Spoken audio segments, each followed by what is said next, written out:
Assalamualaikum warahmatullahi wabarakatuh. Masih bersama di channel ini, dan pada kesempatan atau part kali ini kita akan mewawancarai santriwati di program kelas kitab. Untuk selebihnya kita saksikan videonya dan semoga bermanfaat.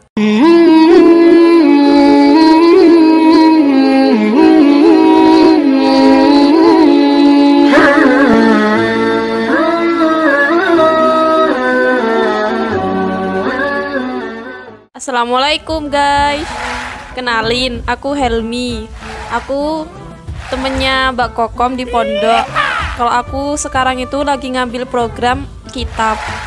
Ini Helmi sendiri masuk program kitab itu tahun berapa? Aku masuk program kitab itu waktu ada seleksi 2017 semester 2 kuliah pokoknya.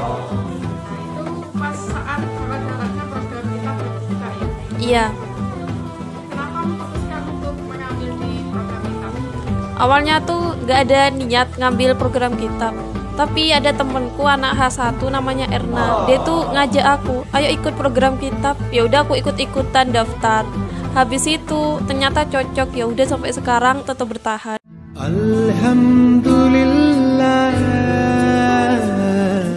Berarti prinsipnya Helmi sendiri itu coba-coba ya? Iya. Kalau nggak cocok, wes. Awalnya kan ada program yang 3 bulan itu, nanti kalau nggak cocok boleh keluar. Tapi ternyata setelah 3 bulan itu masih cocok, jadi ya tetap di sana. Apa sih yang membuat cocok? Soalnya waktu belajar di program kitab tuh banyak ilmu yang didapat. Selain nahwu, habis itu bisa baca kitab. Habis itu bacanya tuh nggak pakai yang ada terjemahannya, langsung kosongan kayak gitu. Jadi kelihatan keren gitu.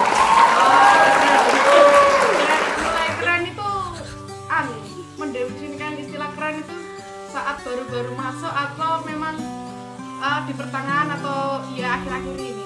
Pertengahan deh. Kalau sekarang tuh kayak mulai lebih ke itu lebih ke bagaimana caranya supaya kita tuh tetap bisa mengingat kata artinya apa, kata ini artinya apa, kemudian maksud dari kalimat tersebut itu apa, kayak gitu. Terus selama ini selain dari pingin mungkin apakah ada yang memotivasi lain seperti itu?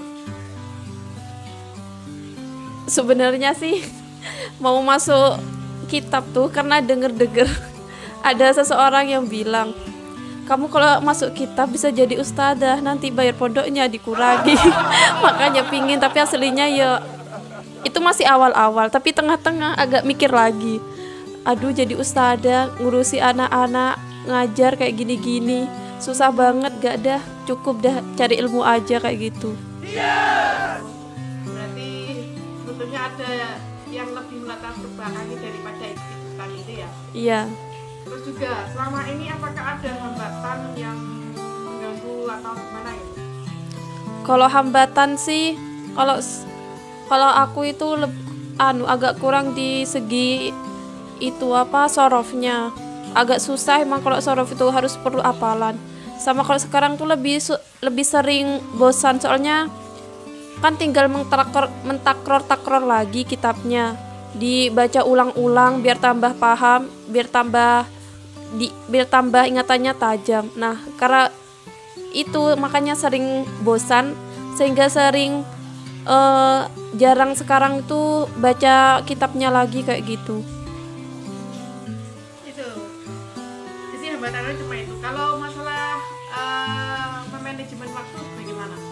Kalau selama ini memanajemen waktu sih lumayan, tapi terkadang kalau yang dulu-dulu itu kalau udah saking hektiknya kuliah sampai hafalan kuliah kayak gitu, apalagi waktu kemarin pertama kali diisolasi itu rasanya pusing banget kepala, kayak mau pecah kayak gitu, soalnya udah target hafalan harus dikejar.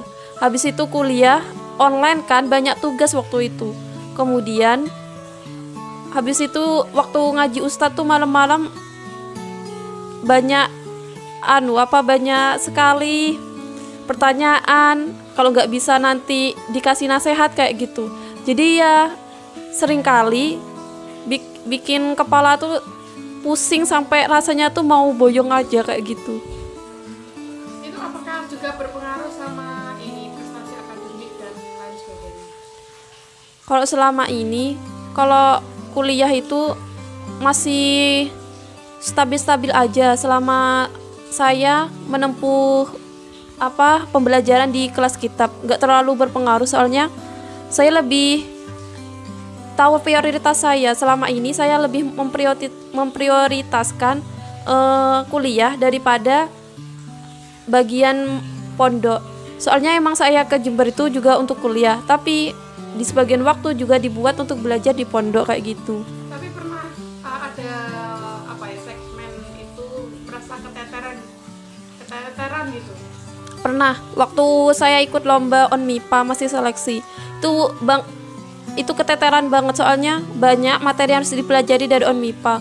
Belum lagi masih setoran tuh targetnya juga perlu dipenuhi. Apalagi itu kan kalau seleksi ONMIPA kan saat liburan tuh kan juga udah balik ke pondok, udah masuk kitab kan. Nah kalau liburan itu kitab tuh tambah sibuk, padat jadwalnya.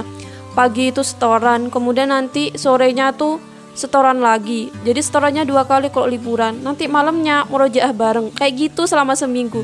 Jadi kalau buat belajar buat lomba itu jadi keteteran sampai ngerasa selama ini aku gagal apa gara-gara ini sampai kayak gitu. Oh, kayak plastik menyesali gitu ya.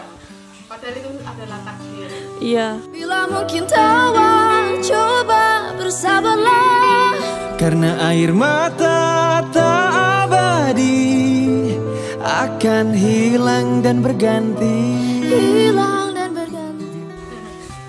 Terus kayak terkait tugas-tugas kuliah sama dari program kita sendiri, apakah keteteran kayak gitu?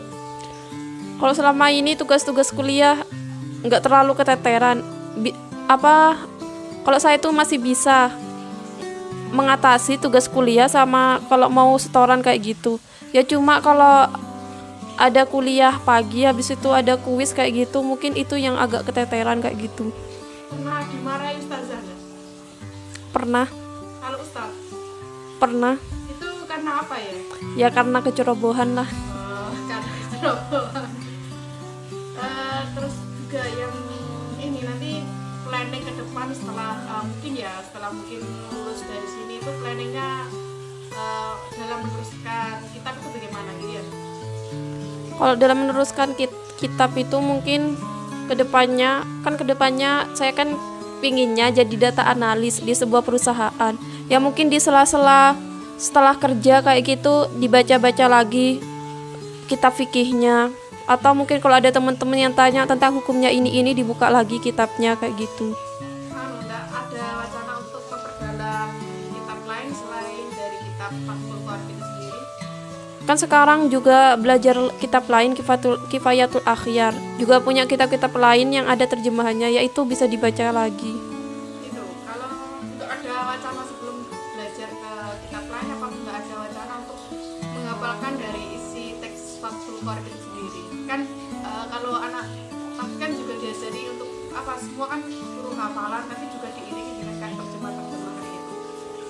Kalau kitab tuh bisa sih dihafalin, tapi itu terlalu berat. Mending ya kita tahu artinya apa, nanti baca kosongan juga bisa, itu lebih bagus daripada hafalan lafadznya tapi nggak terlalu paham apa maksudnya kayak gitu. Kemarin dengar tahun kemarin ikut lomba dan itu juara. Nah itu perjuangannya bagaimana sih kayak gitu ya? Itu perjuangannya begitu keras. Itu kan saya ikut lomba Imriti, Nadom Imriti. Itu hafalan kan tiap malam kan, nanti belajar bareng sama ustadzah, sama teman-teman juga yang ikut lomba. Itu awalnya tuh udah hafal, tapi karena pernah ikut lomba, tapi gang sebulan ikut lomba lagi, jadi agak lupa, jadi mulai hafalan lagi. Sedangkan teman saya itu udah hafal banget, sedangkan saya masih gagap kayak gitu. Jadi saya mencoba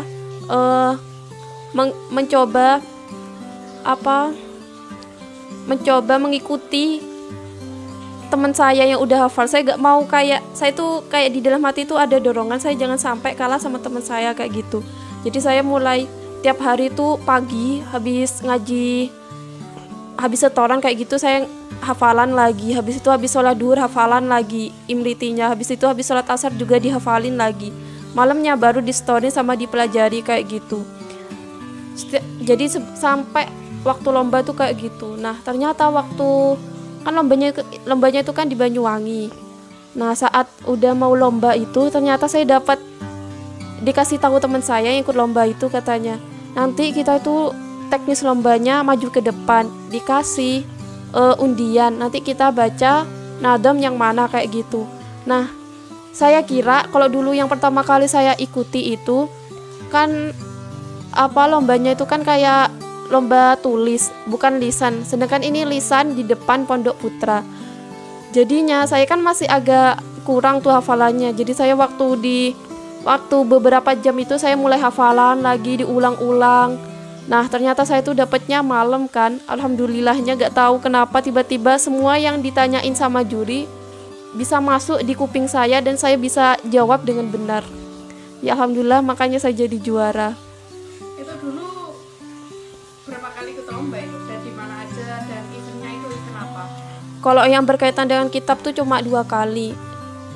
Yang pertama tuh di Jombang, di Pondok Tambak Beras, itu cuma sampai ke babak semifinal. Kemudian yang terakhir tuh di Banyuwangi di Blok Agung, itu sampai final. Final, juara berapa itu? Harapan 3. Harapan 3. Nanti kan ada harapan-harapan di atasnya itu lagi ya. Terus pesan untuk apa ya, untuk semua itu bagaimana ya? Buat teman-temanku yang di kelas kitab, kan sebentar lagi kita mau munakosa, mau ujian. Semangat ya, semoga saat kita ujian dimudahkan oleh Allah, amin, dan bisa lulus semua, amin. Ini nanti minta contoh ya, salah satu baca-baca gitu ya, nanti tak video ya. Nggak mau. Satu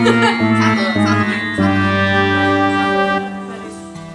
Oke. Iya, mau ya. Bismillahirrahmanirrahim. Kitabu Ahkamit Toharoti, utawi ikiku kitab mertalakake pira-pira hukume toharoh. Wal kitabu utawi kitab lughatan indel mana lughah iku masdarun, masdar bimakna dhammi kelawan makna kumpul, wal jam'i tegese kumpul. Wastilahan lan indel makna istilah iku ismun aran li jinsin marang jenis minal ahkami saking pira-pira hukum. Ammal babu anapun utawi bab iku fasmun aran linauin marang macem mimma saking barang dakhala kang manjing apa ma tahta dalika ing dalem mengkono-mengkono ing dalem ngisore mengkono-mengkono rupane aljinsi jenis. Sampun.